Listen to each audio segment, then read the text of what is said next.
Proper positioning is very important for setting up expectations. As such, we can't ignore the fact that Metal Gear Solid flaunts a very prominent tagline on its cover, menu, and title intro sequence: Tactical Espionage Action. In short, this means that Metal Gear Solid doesn't position itself as a pure stealth title, but rather a stealth-themed thriller, so to speak. So it's not really a point of criticism that out of about 30 areas in the entire game, sneaking around is relevant only in 9 of them, and in a couple cases that's if we're being charitable with the term.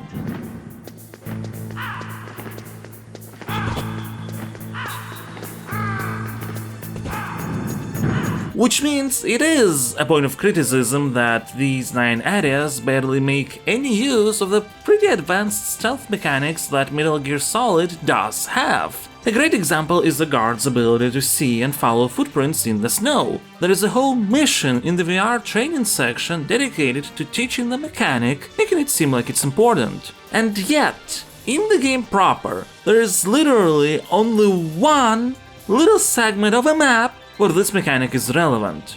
Here, in the eastern part of the helipad area, there is a relatively thin patch of snow with some containers where a guard is making his rounds. A guard that, due to the area design, can be entirely ignored in multiple other ways. That's it! This is the one single place in Metal Gear Solid where there exists a possibility of a guard noticing your footprints. There is a mechanic of your footsteps being loud on certain surfaces unless you crouch, and this one fares a bit better. It's relevant about 4 times. Although in all cases the special surfaces are either once again easily ignored, or the guard patrol route takes them so far away that really there's still no reason to crouch even if they do happen to hear something.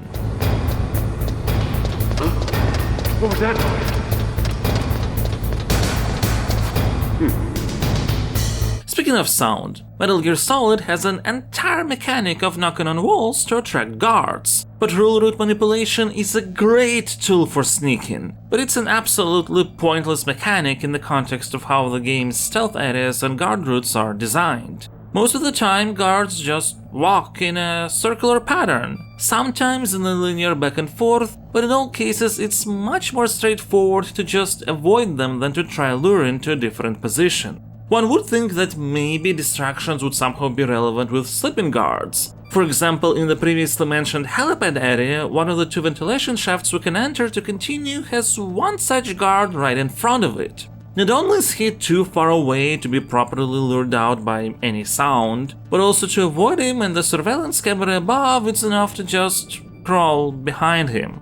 Sure, we got to be a bit more attentive on higher difficulty levels which don't have the radar showcasing guard position and their vision cones, but the game still employs mainly an overhead camera approach, so it's not like what we as players see is much more limited without the radar. And even these quite rudimentary stealth situations are made even simpler thanks to cardboard boxes we can find, removing the need to even stay out of a guard's line of sight. The box. Although, at the very least, we don't have to stand right in their path, lest we want them to take a look at what's in the box.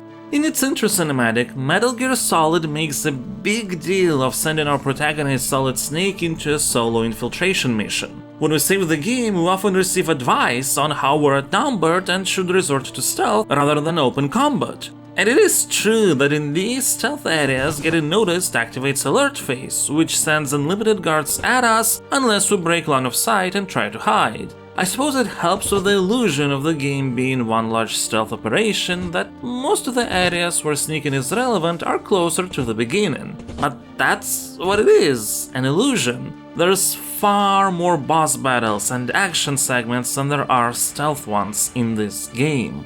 Even surveillance cameras at some point are replaced with automatic turrets, and while those behave similarly in that there's a blind spot underneath them, they don't raise any alarms, and really the best way to deal with them is using regularly provided chaff grenades that temporarily disable all electronics. Especially considering that sometimes the amount of turrets placed on walls is just ridiculous.